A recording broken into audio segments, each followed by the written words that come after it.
to share a story.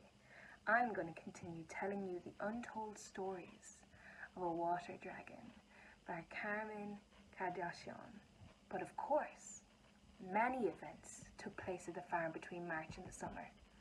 The loch and the farm were surrounded by beautiful, fertile land. Kieran's master kept not only sheep, cattle and other domestic animals, but he grew many kinds of crops.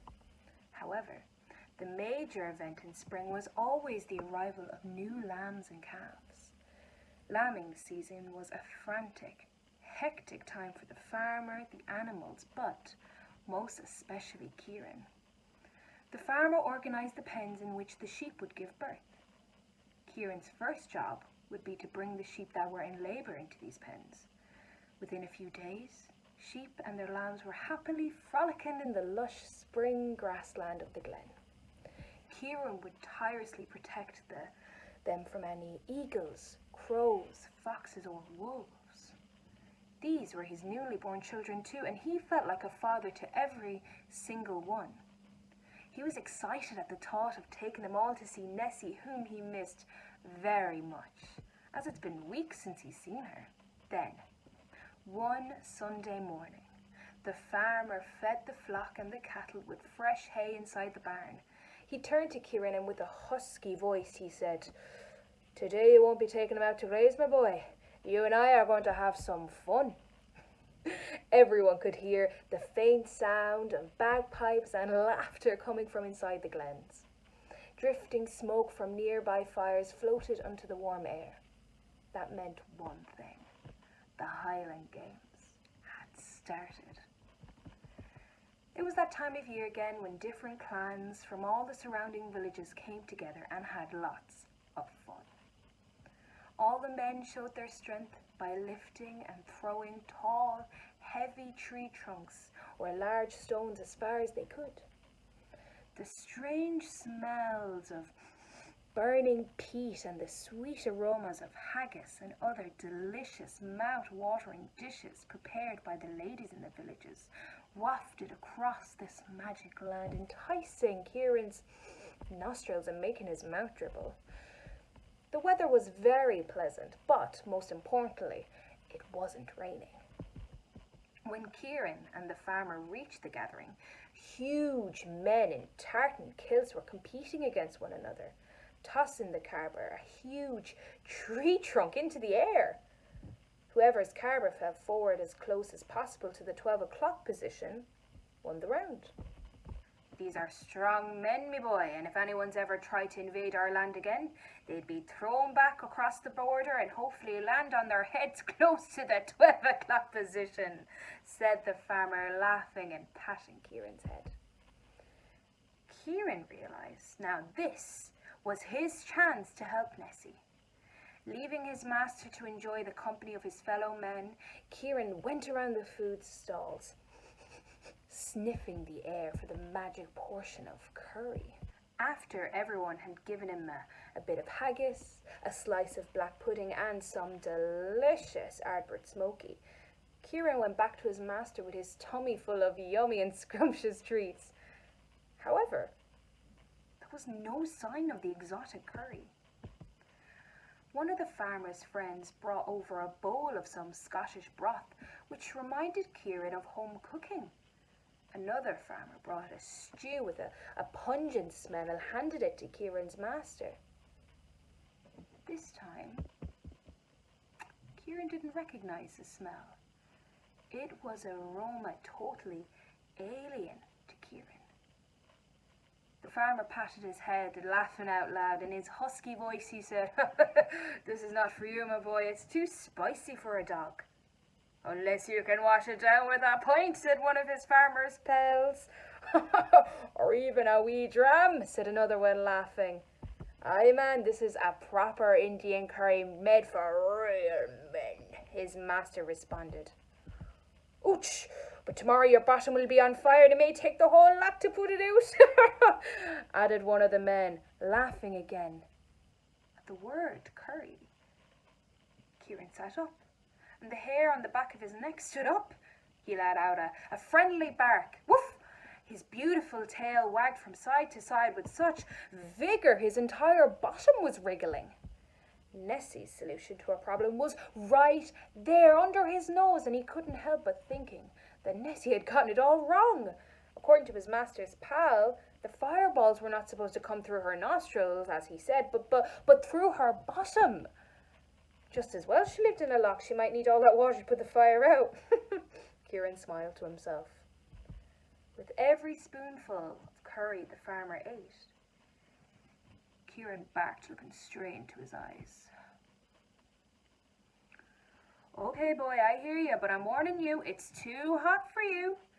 With these words, the farmer half filled a plastic bowl with curry and put it down on the grass in front of Kieran. To his master's disbelief, Kieran, with the bowl in his mouth, ran to the nearby open fields of heather. He prayed that the dangerous adders would be asleep, but he knew this would be the safest place to hide this strange-smelling food until the next day. The farmer couldn't understand his dog's behaviour, with all the liquor in his body and the loud music. He didn't really worry too much about what Kieran was getting up to. After finding a good spot under a bush to hide the bowl, Kieran ran back to his master and his friends, and they all enjoyed the rest of the evening together. It had been a wonderful and successful night for everybody.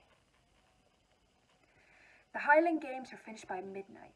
Even the Ceilidh dance had stopped, but the party carried on late into the night. The bagpipes, the fiddles and the drums echoed through the glens, so loud and rhythmic that even Nessie was excited. Leaping happily at the edge of the loch to the beat of the music, she could make her own choreography in the Ceilidh. After all, nobody could see her. One day I will show all my friends how to dance the dragon way, she said to herself, thinking out loud. The next morning, Kieran herded the flock in a different route to the loch. Rona couldn't understand why Kieran was taking them down to the open fields of heather. He'd never gone this way before. They all knew that this place was full of adders, and they were better left undisturbed. Lutza and the rest of the cattle were watching from a safe distance as well, wondering what was going on. A few meters from the field of heather, Kieran barked twice. Woof, woof! Rona knew this was the signal for her to keep the flock still. It was a signal they'd used in the past. Kieran then left him and enticed the dangerous field alone, going straight to the bush where he hid the bowl of curry for Nessie. He happily picked it up, and as he began to return to the flock in all his excitement, he failed to see the sleeping adder coiled up near the bush. One of his paws brushed the adder's back, and with lightning speed from which no other creature could escape, the adder struck, biting deep into Kieran's tail. Unable to bark, he carried the bowl in his mouth. He whimpered as he tried to get to Rona and the rest of the flock as fast as he could. They'd all seen the adder strike, and they looked on in shock. Kieran gently laid the bowl on the ground and then collapsed in the wet grass, letting out a slight gasp. Curry. Horrified, Rona knew that she had to do something quick or Kieran would die. Her distressed bleating brought around Lutza and the rest of the Highland cows around him. A quick decision was made. Lutza had to carry the bowl of curry to Nessie while Rona ran back to the farm, bleating as loud as she could. Hearing Rona's bleating, the farmer knew something had happened and followed her back to the heather, where he found the animals protecting an unconscious Kieran. He took Kieran into his arms and rushed to the village vet. Rona told the rest of the sheep to follow her back to the farm.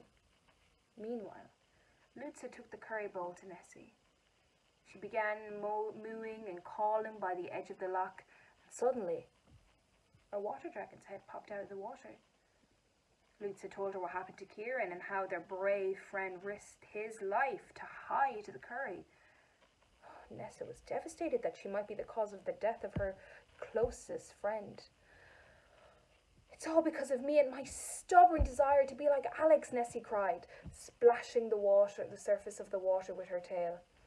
As she hit the water, huge waves were created, which doubled in height in seconds. Lucy could see the awesome power that Nessie had in her tail and was worried that the waves could drown her and half of the glen. Although she was upset too, she hid it very well and tried to comfort Nessie by blaming the adder. Nessie, I have to return to the farm, but I'll come back tomorrow and bring you news of Kieran. Meanwhile, I'll leave the bowl of curry here under this stone and perhaps you'll feel like eating it later. Please, my friend, remain calm and in the morning hopefully we'll have good news. Nessie thanked Lutza and dived down into the dark waters. Eating that curry was the last thing on her mind for now. That evening, the farmer didn't return to his farm. He stayed with Kieran and the vet. One of his friends locked up the stable and the barn doors, making sure that all the animals were safe until the morning. Thank you for listening. Come back tomorrow and see what happens next.